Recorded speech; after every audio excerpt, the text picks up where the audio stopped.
Olá, pessoal! É sempre muito bom estar aqui com vocês. Hoje vamos responder a uma pergunta muito importante. Em quais situações pode acontecer a suspensão, extinção ou perda do poder familiar? Os pais ou aqueles que detêm o poder familiar possuem deveres e obrigações no que tange a crianças e adolescentes que estão sob seus cuidados.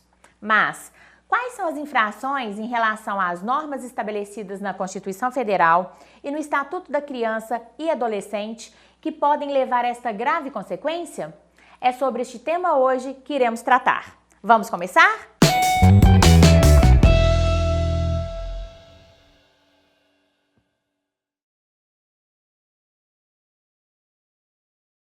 Conceituando um pouco o que vem a ser poder familiar, de forma simples, o poder familiar é o antigamente chamado pátrio poder, o poder dos pais em relação aos seus filhos.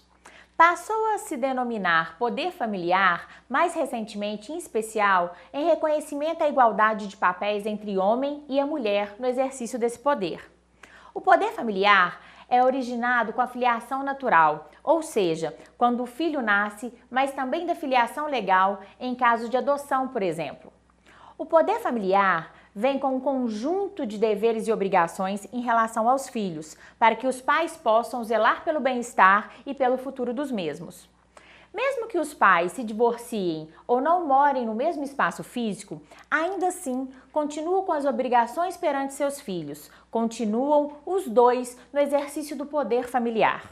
Não confunda, portanto, o poder familiar com a guarda. Nem sempre quem detém o poder familiar possui a guarda da criança. No caso mencionado de divórcio, por exemplo, a guarda pode ser concedida de forma unilateral para um dos pais, enquanto ambos continuam a ser detentores do poder familiar. Já na guarda compartilhada, ambos os pais detêm a guarda e o poder familiar. Agora que estamos entendendo um pouco mais sobre o poder familiar, vamos ver em quais situações esse mesmo poder pode ser suspenso, perdido ou extinto. O poder de família é uma função típica dos pais e deve durar por toda a menoridade. Os pais não podem renunciar ao poder familiar, sendo essa função irrenunciável, inalienável e indelegável. Assim, para que haja suspensão deste poder, tem que ter havido comprovadamente fato incompatível com o exercício desse poder familiar. Primeiro, vamos falar do que pode dar causa à suspensão do poder familiar. A suspensão é, conforme o próprio nome, uma restrição temporária no exercício da função dos pais e vai perdurar enquanto necessária e útil aos interesses do filho. Representa medida menos grave do que a perda do poder familiar e pode ser revertida.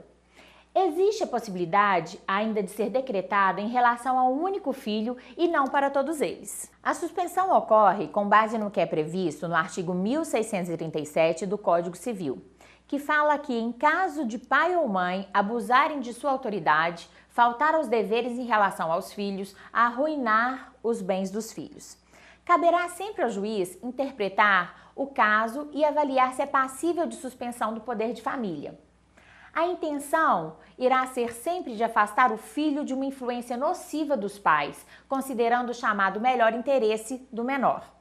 Já a perda do poder familiar é a modalidade de instituição mais grave e os motivos envolvidos são mais sérios que os motivos da suspensão.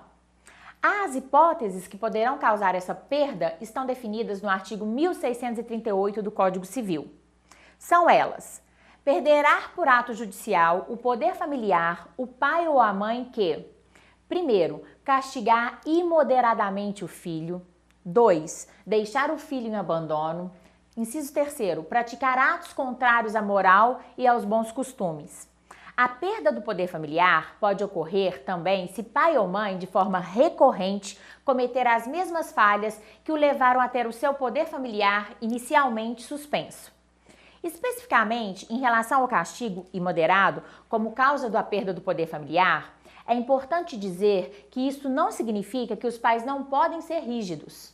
Não é isto, mas será avaliado se houve a proporcionalidade do castigo aplicado, se houve cuidado com a saúde física do filho, se não houve excesso ou meio inapropriado.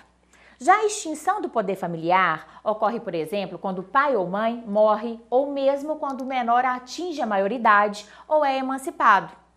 De forma simples e resumida, pessoal, é isso aí. De qualquer forma, estou sempre à disposição para continuarmos a nossa conversa por meio dos nossos comentários, críticas e sugestões. Se gostou do vídeo de hoje, deixe sua curtida e não se esqueça de se inscrever no nosso canal. Lembre-se que toda terça-feira tem vídeo novo. Muito obrigada, beijos e até a próxima!